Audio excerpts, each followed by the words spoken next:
예수께서 그들 앞에 또 비유를 베풀어 가라사대 천국은 좋은 씨를 제밭에 뿌린 사람과 같으니 사람들이 잘 때 그 원수가 와서 곡식 가운데 가라지를 덧뿌리고 갔더니 싹이 나고 결실할 때 가라지도 보이거늘 집 주인의 종들이 와서 말하되 주여 밭에 좋은 씨를 심지 아니하였나이까? 그러면 가라지가 어디서 생겼나이까? 주인이 가로되 원수가 이렇게 하였구나. 종들이 말하되 그러면 우리가 가서 이것을 뽑기를 원하시나이까? 주인이 가로되 가만두어라. 가라지를 뽑다가 곡식까지 뽑을까 염려하노라. 둘 다 추수 때까지 함께 자라게 두어라. 추수 때 내가 추수꾼들에게 말하기를 가라지는 먼저 거두어 불사르게 단으로 묶고 곡식은 모아 내 곶간에 넣으라 하리라. 사랑하는 성도 여러분, 하나님께서 모세에게 처음으로 자기의 이름과 이름의 의미를 알려주셨습니다. 출애굽기 6장 2절 말씀에 하나님이 모세에게 말씀하여 가라사대 나는 여호와로라. 여호와라는 하나님의 이름은 창세기 2장 4절부터 나오기 시작하지만 이름에 대한 구체적인 설명 없이 그냥 사용되었습니다. 그러다가 모세를 이스라엘 백성들을 구원할 구원자로 애굽에 보내실 때 하나님의 이름과 그 이름의 의미를 모세에게 알려주셨습니다. 호렙산 떨기나무 불꽃 가운데 임하신 하나님께서 애굽에서 고통받는 자기 백성들에 대해 모세에게 말씀하셨습니다. 출애굽기 3장 7절 말씀에 여호와께서 가라사대 내가 애굽에 있는 내 백성의 고통을 정령히 보고 그들이 그 간역자로 인하여 부르짖음을 듣고 그 우고를 알고, 우리가 성경을 통해 알고 있듯이 요셉이 형제들의 시기로 인하여 노예 상인들을 통해 애굽 바로의 시위대장 보디발의 집에 팔려가는 것으로 시작해서 나중에 야곱과 야곱의 가족들이 애굽에 들어가게 된 것입니다. 총리가 된 요셉이 형제들을 만난 자리에서 말한 것처럼 이 일은 하나님의 경륜 가운데 된 일이었습니다. 창세기 45장 5절 말씀에 당신들이 나를 이곳에 팔았으므로 근심하지 마소서, 한탄하지 마소서. 하나님이 생명을 구원하시려고 나를 당신들 앞서 보내셨나이다. 이렇게 들어갔던 야곱의 가족들은 400년 동안 적진에서 생육하고 번성해서 한 민족을 이루게 되었습니다. 하나님의 백성인 이스라엘 백성들은 바로에게 고역을 당하며 고통을 받았습니다. 고통을 견디다 못해 부르짖었습니다. 하나님께서는 이들을 구원할 자로 모세를 애굽에 보내시려고 미디안에 살고 있던 모세의 장인 이드로의 가축들을 돌볼 때 호렙산에 있던 모세를 찾아오셔서 이스라엘 백성들의 구원자로 보내시겠다고 하신 것입니다. 출애굽기 3장 10절 말씀에 이제 내가 너를 바로에게 보내어 너로 내 백성 이스라엘 자손을 애굽에서 인도하여 내게 하리라. 그리고 모세와의 대화 속에서 하나님 자신의 이름인 여호와의 의미를 가르쳐 주셨습니다. 출애굽기 3장 13절 14절 말씀에 모세가 하나님께 고하되 내가 이스라엘 자손에게 가서 이르기를 너희 조상의 하나님이 나를 너희에게 보내셨다 하면 그들이 내게 묻기를 그의 이름이 무엇이냐 하리니 내가 무엇이라고 그들에게 말하리이까. 하나님이 모세에게 이르시되 나는 스스로 있는 자니라. 또 이르시되 너는 이스라엘 자손에게 이같이 이르기를 스스로 있는 자가 나를 너희에게 보내셨다 하라. 모세는 이름을 물었는데 하나님께서는 나는 스스로 있는 자라는 그 이름의 의미를 말씀해 주셨습니다. 하나님께서는 자기를 나는 스스로 있는 자라고 밝히신 것은 오직 하나님 자기만 홀로 창조주의심을 드러내신 것과 아울러서 피조물과의 차별성을 나타내신 것입니다. 여기서 말하는 차별성이란 창조주이신 하나님과 피조물인 사람이나 천사들과 같이 않은 것을 말하는 것입니다.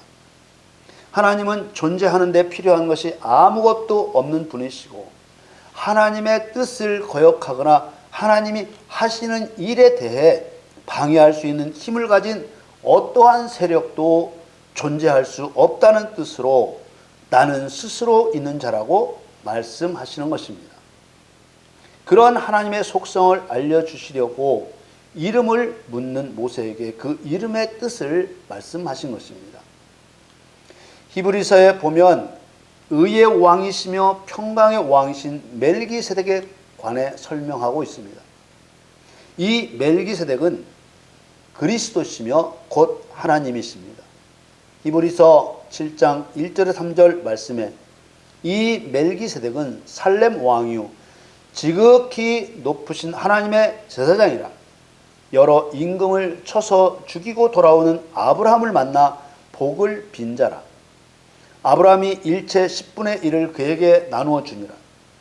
그 이름을 번역한 즉 첫째 의의 왕이요 또 살렘 왕이니 곧 평강의 왕이요 아비도 없고 어미도 없고 족보도 없고 시작한 날도 없고 생명의 끝도 없어 하나님 아들과 방불하여 항상 제사장으로 있느니라. 이건 멜기세덱에 관한 설명으로서 이런 분은 하나님밖에 안 계시는 것입니다. 이런 하나님께서 야곱에게 애굽으로 가라고 하셨습니다. 창세기 46장 3절 말씀에 하나님이 가라사대 나는 하나님이라 내 아비의 하나님이니 애굽으로 내려가기를 두려워 말라. 내가 거기서 너로 큰 민족을 이루게 하리라. 이때는 애굽의 총리가 된 요셉을 통해 기근을 피하게 하시는 줄 알았지만 사실은 야곱의 가족 70명을 적진에 심으신 것입니다. 창세기 46장 27절 말씀에 애굽에서 요셉에게 낳은 아들이 2명이니 야곱의 집 사람으로 애굽에 이른 자의 도합이 70명이었더라.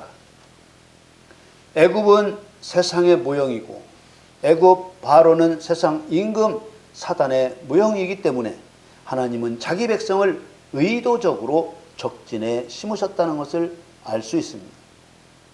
성경에 기록된 대로 하나님께서는 바로의 억압과 핍박으로 얼룩진 애굽 생활과 하나님의 구원을 통해 무엇을 이스라엘 백성들에게 행하신 것일까요?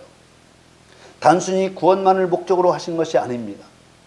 왜냐하면 여호수아와 갈렙 두 사람 빼고는 애굽에서 출발한 이스라엘 백성들과 이스라엘 백성들을 따라 나선 잡족이라고 표현된 혼혈족들은 하나님을 믿지 못함으로 전쟁을 두려워하다가 광야에서 다 죽었기 때문입니다.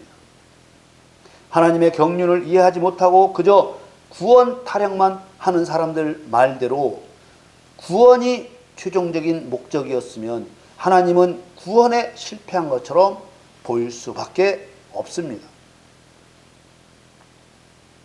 그러나 하나님께서는 전지전능하셔서 실패할 수 없는 분이십니다. 그렇다면 하나님의 목적은 어디에 있을까요?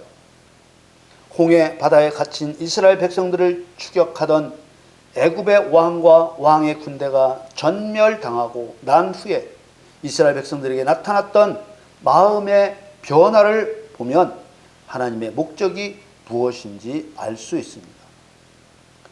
출애굽기 14장 30절 31절 말씀에 그날에 여호와께서 이같이 이스라엘을 애굽 사람의 손에서 구원하시매 이스라엘이 바닷가에 애굽 사람의 시체를 보았더라. 이스라엘이 여호와께서 애굽 사람들에게 베푸신 큰 일을 보았으므로 백성이 여호와를 경외하며 여호와와 그 종 모세를 믿었더라. 31절에 베푸시는 잘못된 번역입니다. 애굽 사람들을 전멸시키셨잖아요. 그런데 무슨 베푸신입니까? 베풀다라는 말을 쓰려면 호의적인 일이 있어야 하는 것인데 다 죽였기 때문에 행하신 일이라고 번역해야 맞습니다. 31절을 주목해 보면 이스라엘 백성들은 마른 땅처럼 밟고 홍해를 건넜고 그 뒤를 따르던 애굽 왕과 왕의 군사들은 단 한 사람도 살려두지 않으시고 다 죽이셨습니다. 이스라엘 백성들이 그 큰일을 보고 마음이 어떻게 변했습니까? 먼저 여호와를 경외하게 되었다는 것이죠. 이 경외라는 말은 두려워하면서도 공경하는 마음을 말하는 것입니다. 애굽의 왕과 왕의 군대를 전멸시키기 전에도 애굽에 내린 10가지 재앙을 보면서 여호와가 얼마나 강하고 두려운 분인지 경험했던 터였습니다. 거기에 더하여 큰일을 보았다고 했습니다. 지금까지 보지 못한 더 강력한 하나님의 능력을 본 것입니다. 하나님께서는 이스라엘 백성들이 더 큰 경외심을 갖도록 하신 것이죠. 그리고 백성들에게 나타난 변화가 믿음의 변화입니다. 그 큰일을 보고 여호와와 그 종 모세를 믿었다고 했습니다. 믿음이라는 것은 관계를 단단하게 합니다. 이스라엘 백성들과 여호와 하나님과의 믿음의 관계가 견고하지 않으면 하나님의 뜻을 따를 수 없습니다. 믿음의 관계가 견고하지 않으면 하나님을 의지할 수도 없고 순종할 수도 없고 사랑할 수도 없는 것입니다. 또 그 종 모세를 믿었다고 말씀하시는 것은 모세는 여호와로부터 자기 백성의 구원을 위해 보냄을 받은 그리스도의 예표이기 때문입니다. 야곱의 가족들은 이스라엘에서 애굽으로 내려갔다가 큰 민족을 이루어 다시 올라오게 되는 것입니다. 이러한 이스라엘 백성들의 여정은 전적으로 하나님의 계획을 따라 이루어진 것입니다. 그리고 출애굽 여정에서 보는 것처럼 애굽에서 구원받아 나왔다고 해도 전쟁을 두려워하고 우상을 만들어 섬긴 자들은 가나안 땅에 들어가지 못했습니다. 광야에서 다 죽었습니다. 이 출애굽 사건과 에덴 동산에서 일어났던 선악과 사건은 똑같은 영적 목적을 가지고 있습니다. 사람에 대한 하나님의 목적은 하나님과의 관계를 세우는 것입니다. 출애굽 사건을 보면 하나님께서 맨 처음 야곱의 할아버지인 아브라함과 약속하셨습니다. 그래서 출애굽 사건은 철저하게 하나님의 계획으로 된 일입니다. 창세기 15장 13, 14절 말씀에 여호와께서 아브라함에게 이르시되 너는 정령이 알라 네 자손이 이방에서 객이 되어 그들을 섬기겠고 그들은 400년 동안 네 자손을 괴롭게 하리니 그 섬기는 나라를 내가 징치할지며 그 후에 네 자손이 큰 재물을 이끌고 나오리라. 때가 되자 야곱의 11번째 아들 요셉을 애굽에 보내 총리가 되게 하셨습니다. 그 다음 야곱의 가족을 애굽으로 보내셨습니다. 그리고 약속대로 400년이 지나서 모세를 보내 고통받는 이들을 구원하셨습니다. 그리고 하나님께서는 출애굽 과정 속에서 하나님을 원망하거나 불순종하는 사람들을 골라내셨습니다. 그리고 결국 가나안 정복 전쟁을 두려워하며 하나님을 원망했던 자들은 모두 광야에서 죽게 하셨습니다. 이것은 믿음에 따른 하나님의 관계를 세우기 위하여 계획하신 일입니다. 하나님을 신뢰하고 하나님을 두려워하면서도 공경하는 사람으로 세우시려는 목적 때문에 하신 일인 것입니다. 신명기 6장 5절 말씀에 너는 마음을 다하고 성품을 다하고 힘을 다하여 네 하나님 여호와를 사랑하라. 모든 말씀의 초점은 여기에 맞춰지고 있는 것입니다. 구원과 심판은 성경의 두 기둥입니다. 이 두 과정을 통해 하나님이 어떤 분이신지 알아가고 경험하게 되는 것입니다. 그리고 진리를 통한 추상 같은 심판을 경험하고 또 은혜를 통한 자비로우신 구원을 경험함으로써 하나님을 두려워하면서도 공경하게 하고 하나님의 공정하심과 약속을 지키시는 신실하심을 통해 하나님을 철저하게 신뢰하게 함으로써 결국 하나님을 사랑하는 관계를 세우시려는 것입니다. 이것이 바로 경륜의 목적입니다. 에덴 동산의 선악과 사건도 출애굽 사건과 똑같은 경륜의 틀 안에 있는 것입니다. 애굽에서 애굽 왕의 악함을 경험하게 하신 것처럼 에덴 동산에서 사단의 악함을 경험하게 하셨습니다.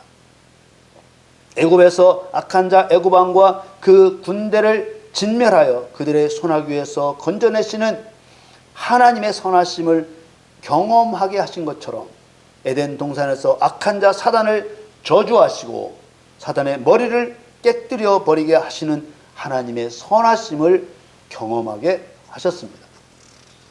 하나님은 반드시 자기 백성이 사단의 세력에게 억압을 당하게 함으로써 사단처럼 하나님을 대적하는 것이 악이라는 것을 알게 하시는 것입니다. 그리고 그 악이 무엇인지 알게 된 백성들이 악을 미워하며 진멸하시는 선하신 하나님의 편에 서게 하는 것입니다.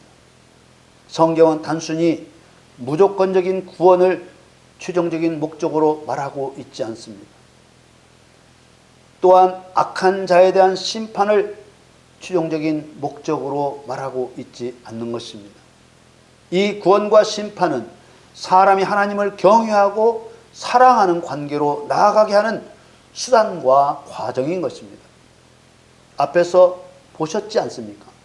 애굽에서 구원받고 세례를 의미하는 홍해를 건넜어도 우상을 숭배하거나 정복 전쟁을 두려워하며 하나님을 원망할 때 광야에서 다 엎드러져 죽게 하시지 않았습니까?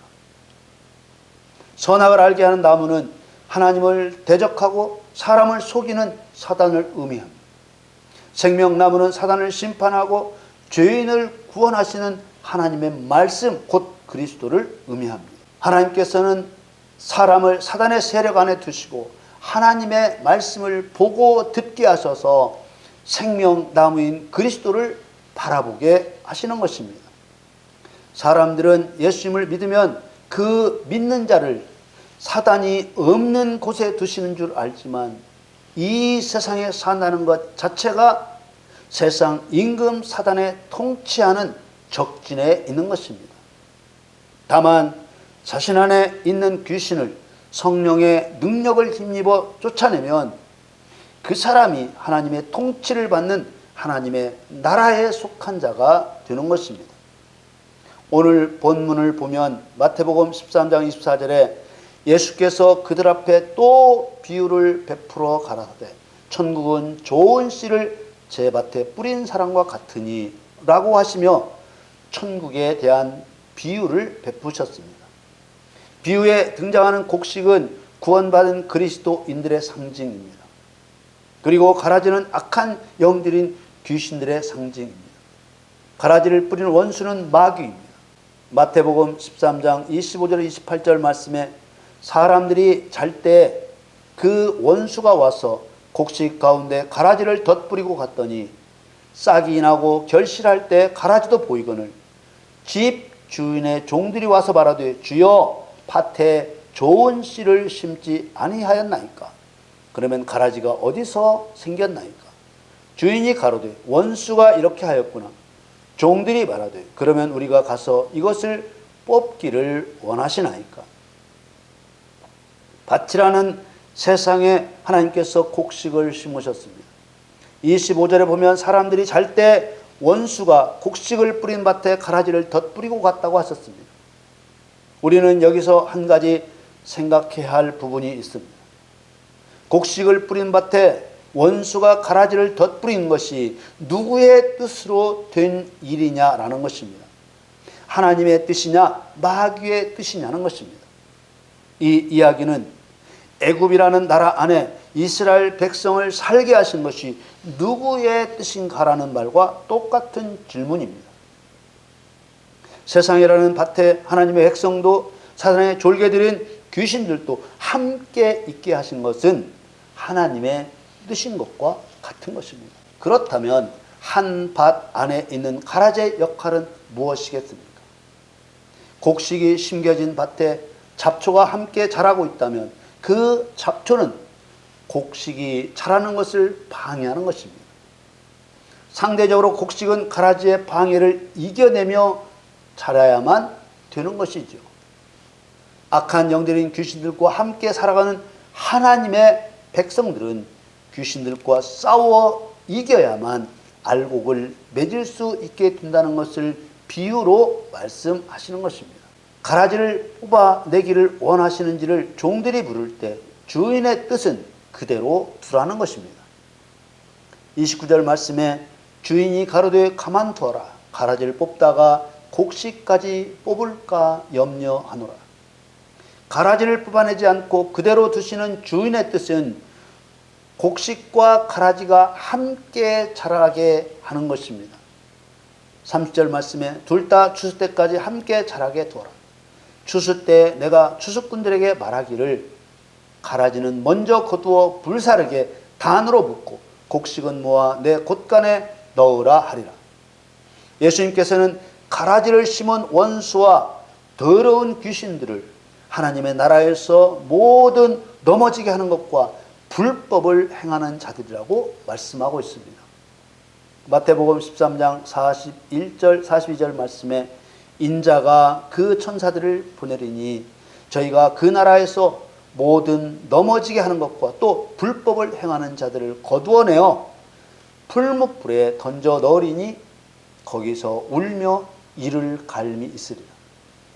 가라지의 실체인 귀신이 한 역할은 곡식의 실체인 성도들을 걸려 넘어지게 하는 것이었고 이것은 불법을 행하는 것이라고 말씀하시는 것입니다. 그렇다면 귀신이 하나님의 백성들을 상대로 이런 불법을 행하게 하는 것이 누구의 뜻이냐 하는 것입니다. 하나님의 경륜 안에서 보면 이것은 하나님의 뜻인 것입니다. 그럼 이게 하나님의 뜻이라면 그렇게 하시는 목적이 있을 것입니다. 그 목적이 무엇인지 말씀하고 있습니다. 43절 말씀에 그때 의인들은 자기 아버지 나라에서 해와 같이 빛나리라. 귀 있는 자들은 들어라. 가라지와 함께 자란 곡식을 의인이라고 하셨습니다. 여기서 말하는 의인은 여김받은 의인을 의미하는 것이 아니고 의를 행한 의인을 의미합니다. 의인은 불의한 자의 불의를 드러내고 불의한 자를 풀무불에 던져놓게 한 역할을 감당한 성도를 말하는 것입니다. 이들은 추수 때 하나님의 곶간에 드려질 알곡이며 아버지 나라인 천국에서 해와 같이 빛나게 될 의를 행한 의인들인 것입니다. 이들이 해같이 빛날 의인이 될 수 있었던 것은 한 세상 안에 살고 있는 마귀의 역할을 통해 마귀의 악함을 알았고 악을 멸하시는 하나님을 통해 선이 무엇인지 깨달았기 때문입니다. 여러분, 더러운 귀신들과 한 세상 안에서 살게 하시는 하나님의 뜻을 깨닫고 하나님의 원수인 마귀와 귀신들을 풀무불에 던져 넣는 일에 동력자가 되어 의를 행한 성도들만이 생명나무의 열매가 될 수 있다는 것을 믿으시기를 바랍니다. 여러분 모두 마귀의 불의를 멸하여 하나님 나라에서 해같이 빛나게 되시기를 우리 주 예수 그리스도의 이름으로 축원합니다.